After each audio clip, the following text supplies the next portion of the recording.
Okay, so as Anand says, we're coming towards the end of the meeting now. It's been a wonderful and really inspiring meeting, and lots of things for us to take away with us. I remember when we discussed the possible theme last year, we were all really excited about it as members of the steering committee, and we were right to pick this theme. It was a wonderful meeting, and thanks to everyone. I've got the nice pleasure, together with Peikyong Chair, who's hiding down there, will come up here. Of doing making some very nice announcements and giving out some prizes at the end of the meeting and saying thank you to some people.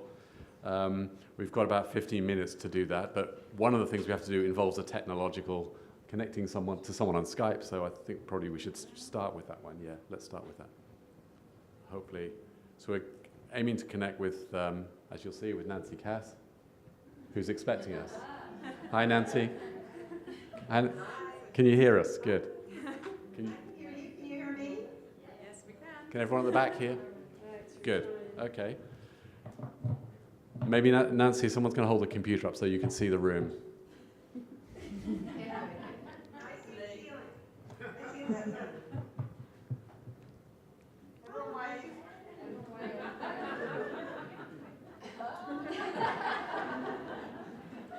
Great. You're gonna hold it there. Okay. Great. Well, one of the most important moments of the year for the GFBR is the award of our annual award for contributions to progress in international research ethics, and we're really it's a great pleasure this year that we've got the person who received the inaugural award, Professor Ruth Macklin, in the room in 2014. Last year the award went to Solly Benatar. And one of the things that the GFBR has taken as a real commitment, and I think has done really well, is establishing a space for discussion, which is what is equal and full participation by partners from high and low income countries. And I think it works really, really well. And our first two awards really were to people who I think have epitomized that value in their work. And again, I think that's true here today too. It's a great pleasure to award the GFBR award this year to Professor Nancy Cass.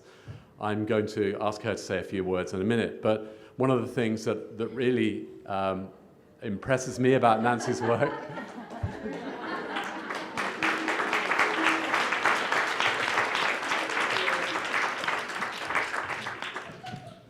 So Nancy, as you know, in her work, strikes a really impressive balance between, on the one hand, having a prestigious developed country career in bioethics with a particular emphasis on empirical ethics and research ethics on the one hand, and on the other with a clear and consistent and productive commitment to capacity building of developing country people, institutions, and issues. And that's a really hard balance to strike and a hard thing to achieve, and Nancy's done that fantastically well.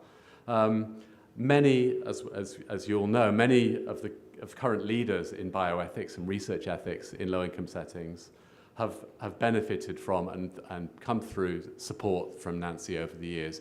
And it's really great, I think, and it's very appropriate that today the person who's going to collect the prize in person is Paul Ndebele. So I'd like to ask Paul to come up to the stage and accept the award on behalf of Nancy. And I'd like you to join me at that time in... Yeah, I'll do that. Yeah, but I can't speak there. So I would like to join me as I do that in celebrating Nancy's award.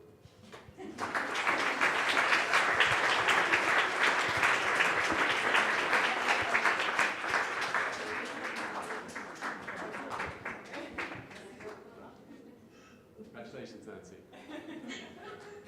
Actually, you'd like to say a few words. Thanks, Paul. So shall I go ahead? Yeah, go ahead, please.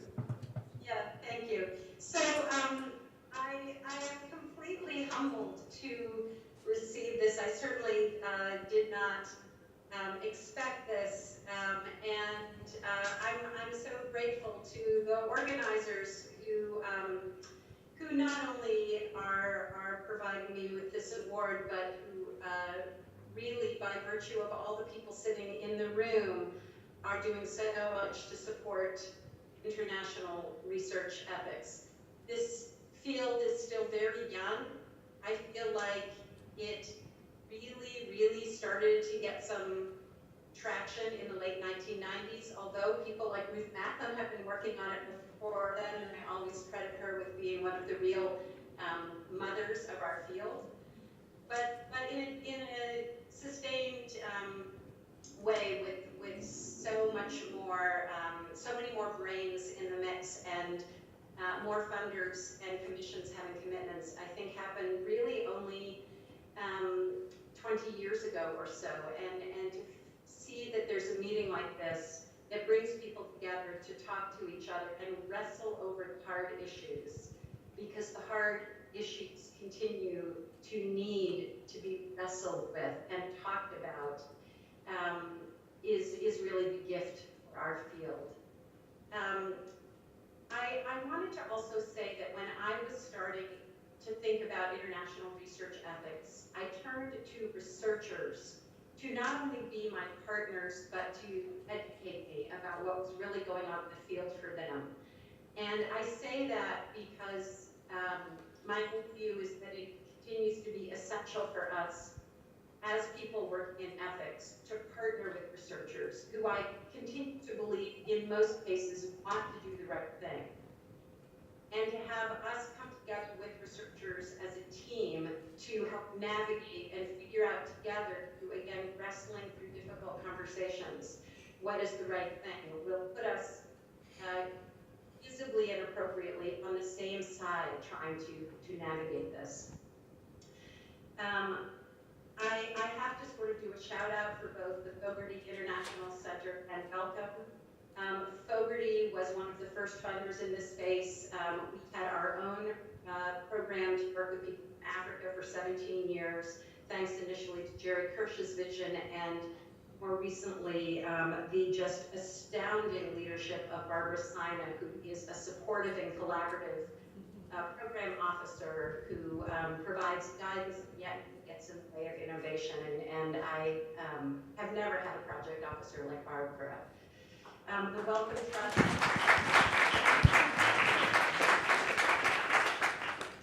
The Welcome Trust is filling a gap that really existed for our low and middle income country partners and collaborators to start to get seed funding to build their own careers.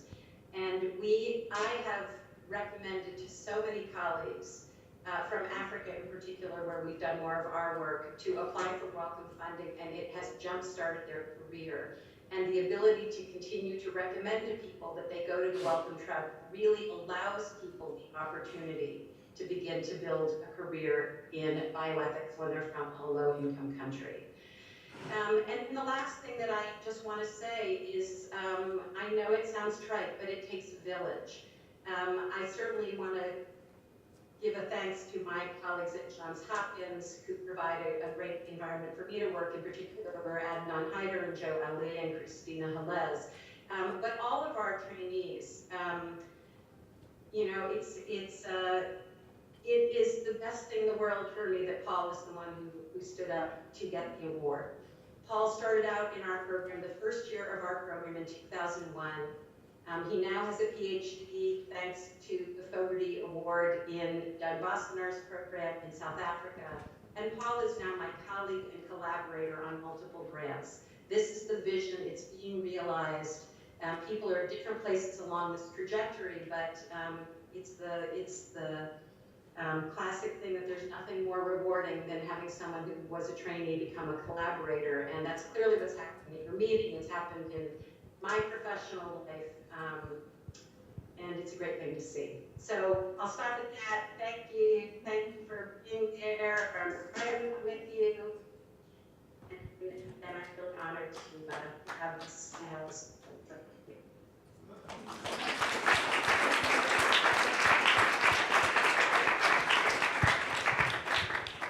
Thanks very much, Nancy. I hope the award gets to you soon. Oh, sorry. Maybe just send a little message. I will do. Sorry.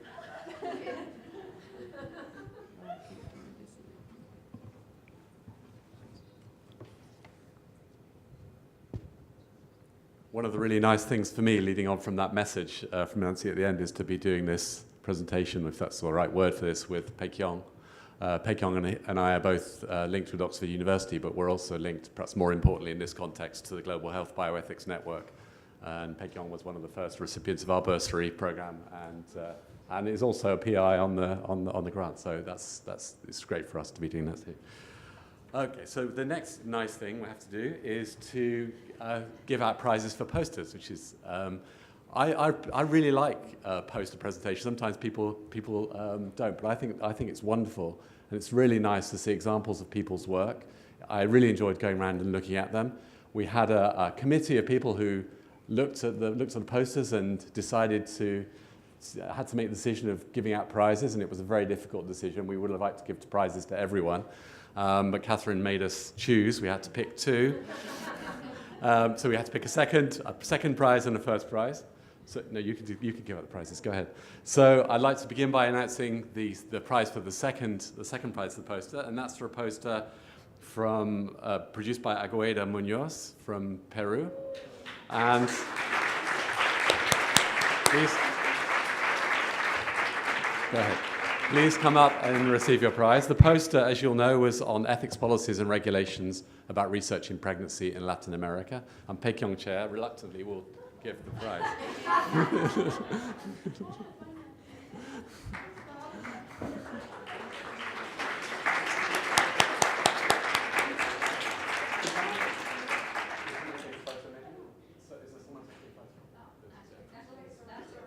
Thanks, that'd be good. Yeah.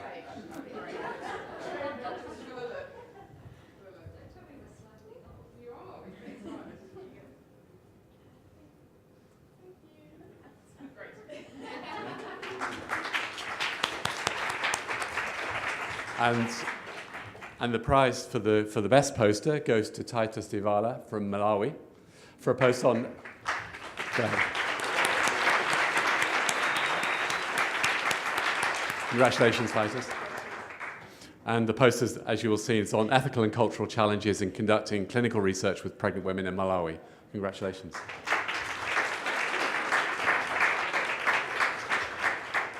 So now I'm going to hand over to Pei-Kyung Chair, who is the person in the room probably has her name mispronounced the most. I probably did it again then.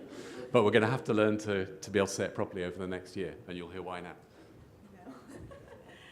Hi, everyone. So I'm very, very pleased to announce that the next GFBR will be in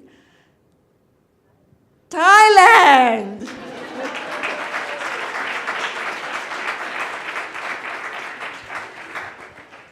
So I really welcome all of you to Thailand. It's a really nice place. More importantly, the theme of the next GFBR is ethical implications of innovations in clinical trials. So things like trial design, changing models of clinical trial methods and designs, adaptive trials, regulations, resources, the social sciences around clinical trials, efficient clinical trials, etc. So this is like the broad theme that we're going for, and the details will evolve throughout the year. But we'll look forward to seeing you next year, for those who are successful. Okay, so finally, just like to ask you all to join me in some thank yous. I'd like to begin by thanking the funders of this meeting. So that's the NIH, Bill and Melinda Gates Foundation, UK MRC, and the Wellcome Trust. Are we allowed to say Wellcome Trust? It's welcome now. Just welcome now. So, yeah.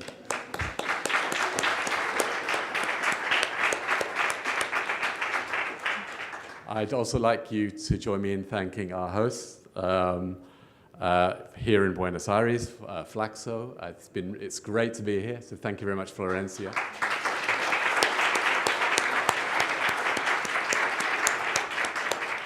And I'd also like to thank the planning committee who've done the hard work of putting this meeting together. I think it's been a wonderful meeting, and it's largely down to your work over the course of the year, so thank you very much for that work.